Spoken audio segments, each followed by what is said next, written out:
Baik,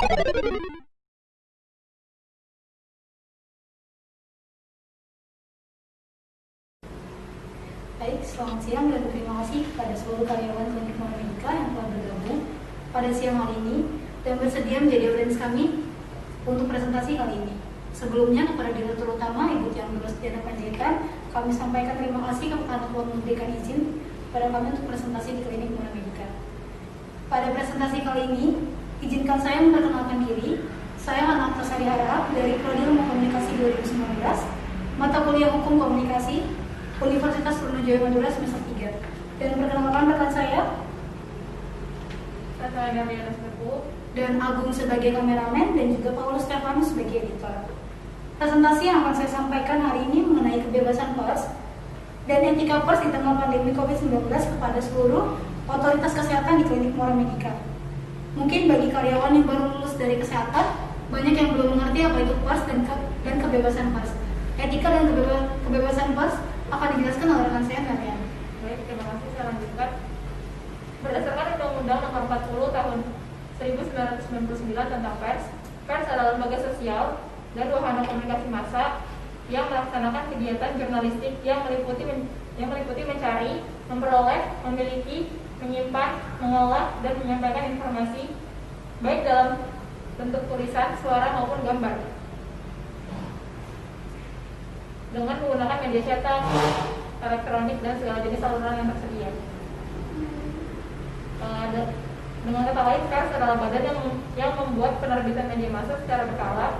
Jadi media massanya seperti TV, radio, koran, dan lain-lain.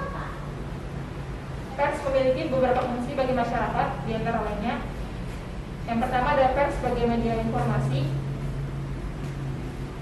Fungsi pers yang penting yaitu sebagai media informasi karena masyarakat memerlukan informasi mengenai berbagai hal yang diperlukan dalam hidupnya, baik itu informasi ekonomi, bisnis, politik, hobi, atau bidang-bidang lainnya. Yang kedua ada pers sebagai media pendidikan. Ini mempunyai arti bahwa informasi dari pers yang disebarluaskan melalui media juga mempunyai fungsi untuk mendidik, mencerdaskan, mengandung kebenaran, dan bisa mendorong untuk berbuat kebaikan. Yang ketiga ada pers sebagai media entertainment atau hiburan.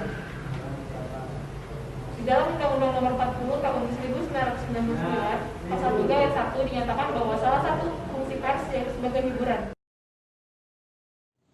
Baik, dari fungsi dan pengertian yang dijelaskan rekan saya, kita tahu bahwa pers, etika dan kebebasannya sangat berpengaruh di masyarakat, bahkan dalam kita sebagai tenaga kesehatan. Di tengah pandemi COVID-19, berbagai informasi yang disiarkan di media massa mengenai COVID dan kesehatan sangat mengedukasi masyarakat. Namun terlepas dari kebebasannya, banyak hal yang perlu diperhatikan oleh beberapa tenaga kesehatan, yaitu adalah etika. Peranan dokter, perawat, dan tenaga kesehatan medis lainnya sebenarnya sangat terbantu dengan adanya media massa atau pers. Dokter, salah satunya Dr. Reisa Brutalasmoro contohnya yang menjadi narasumber di tengah pandemi COVID-19 yang tidak perlu lagi memberi penjelasan satu persatu kepada pasien. Dengan media massa, ia mampu memberi pernyataan kepada konferensi pers. Ia mampu memberikan beberapa pernyataan dan diliput dan ditonton masyarakat. Selanjutnya akan saya bahas lebih mendalam mengenai kebebasan pers dan etika jurnalistik di tengah pandemi COVID-19. Baik, kepada seluruh audiens yang ada di sini hari ini, sebelumnya kenapa saya mengundang kalian di tempat ini, karena dalam otoritas kesehatan itu perlu adanya edukasi kepada masyarakat, salah satunya kepada pasien, kepada masyarakat umum. Namun jika hanya satu persatu seperti itu, banyak masyarakat yang minim informasi. Karena itu perlu adanya media massa inilah yang akan kami jelaskan, kebebasan pers inilah yang akan kami jelaskan dan akan bekerjasama dengan tenaga kesehatan. Di tengah derasnya arus informasi media sosial, kehadiran media arus utama atau media mainstream dapat menjadi benteng penyebaran berita hoax atau informasi menyesatkan. Apalagi di masa pandemi COVID, bila larut dalam info tersebut, tak terbayangkan betapa banyak korban meninggal karena belum adanya obat dalam COVID-19 ini. Konferensi global yang diadakan di Kanada dan Botswana memberi pengertian bahwa pers sangat penting dalam mengawasi jalannya pemerintahan. Dan kedua, media mengemban tanggung jawab publik yang tinggi terhadap kesehatan masyarakat. Dari hal ini, tak hanya dapat mewujudkan demokrasi yang efektif, namun selama pandemi, pers bisa menyelamatkan nyawa manusia. Karena itu kebebasan pers sangat penting. Kita tidak bisa membungkam pers, kita tidak bisa membungkam wartawan dan juga jurnalis. Di tengah derasnya arus informasi, berita hoax harus segera diminimalisir. Maka dari itu untuk meminimalisir segala berita hoax, wartawan dengan kode etiknya menjalankan pekerjaannya. Kode etik jurnalistik sendiri akan dijelaskan rekan saya kembali. Baik, kode jurnalistik adalah himpunan etika profesi kewartawanan. Wartawan selain dibatasi oleh ketentuan hukum seperti Undang-Undang Pers Nomor 40 Tahun 1999, juga harus berpegang kepada kode etik jurnalistik. Ketentuan itu antara lain adalah memberitakan berita secara akurat, berimbang, selalu menguji informasi, dan tidak beritikat buruk. Berita yang disampaikan tidak boleh berlebihan, sehingga merupakan prinsip pers, yaitu edukatif dan tidak membuat kepanikan masyarakat.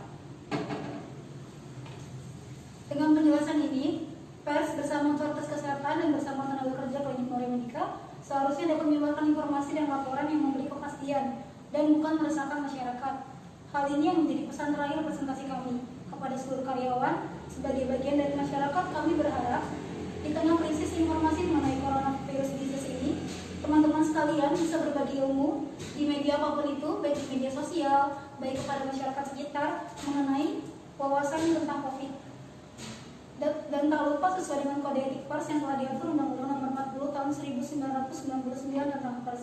11 kode etik itu diantaranya: Pasal 1, wartawan Indonesia bersikap independen, menghasilkan berita yang akurat, berimbang, dan tidak beritikat buruk. Pasal 2, wartawan Indonesia menempuh cara-cara yang profesional dalam melaksanakan tugas jurnalistik. Cara-cara yang profesional adalah menghormati hak privasi, tidak menyuap. Pasal 3, wartawan Indonesia selalu menguji informasi, memberitakan secara berimbang, tidak mencampurkan fakta dan opini yang menghakimi, serta menerapkan asas praduga tak bersalah. Pasal 4, wartawan Indonesia tidak membuat berita bohong, fitnah, sadis, dan cabul. Pasal 5, wartawan Indonesia tidak menyebutkan dan menyiarkan identitas korban kejahatan asusila dan tidak menyebutkan identitas anak yang menjadi pelaku kejahatan.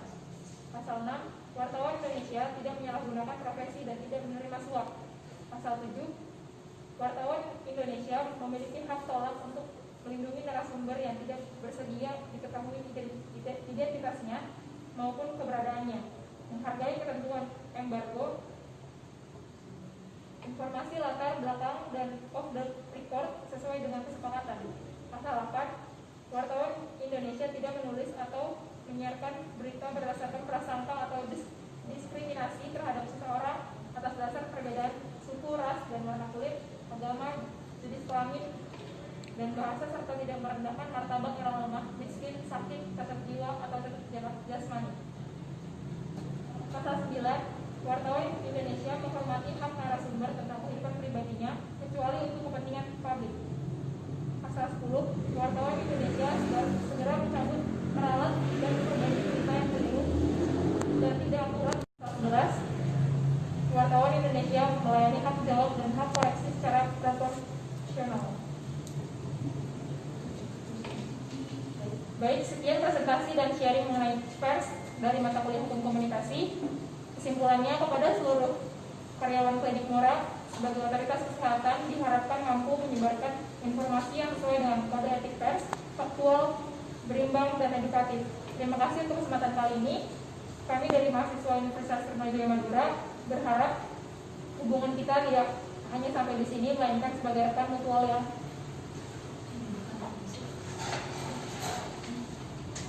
yang akan berbagi informasi mengenai pandemi dan informasi wisata lainnya. Untuk itu saya dan rekan saya mengakhiri presentasi kali ini. Terima kasih. Assalamualaikum warahmatullahi wabarakatuh.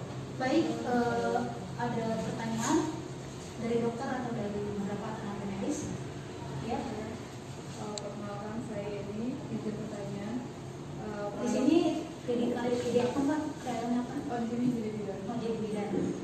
Baik, pertanyaannya silakan. Izin bertanya, di sini kan peran dokter dan tenaga medis seringkali menimbulkan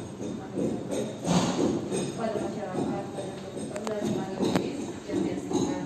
Lalu jika dari tenaga medis saling bekerja sama dengan pers, perlindungan apa yang akan kami terima? Baik, pertanyaannya perlindungan apa yang diterima jika dokter tenaga medis bekerja sama dengan pers? Yang pertama, saya akan jelaskan bahwa dalam pers, wartawan dan beberapa bagian media itu sudah diberikan kode etik bahwa akan di pasal 8 tadi,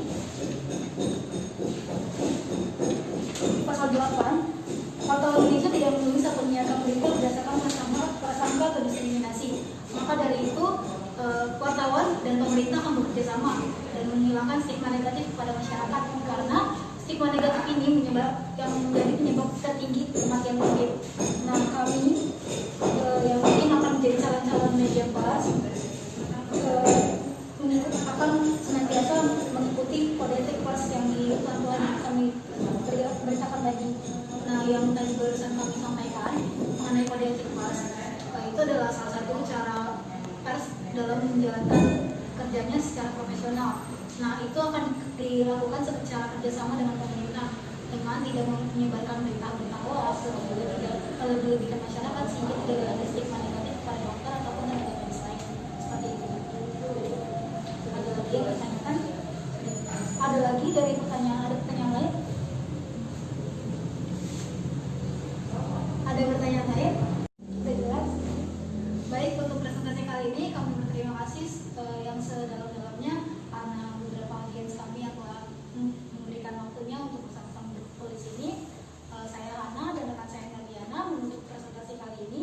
Semoga kita semua sebagai bagian dari masyarakat saling mengedukasi dan memberi informasi yang informatif kepada masyarakat dan sama-sama memerangi COVID-19 ini dengan edukasi informasi. Terima kasih.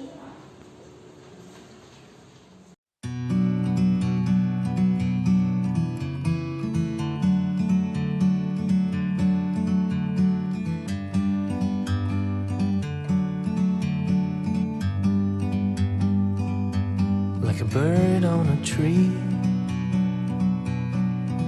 I'm just sitting here. I got time, it's clear to see.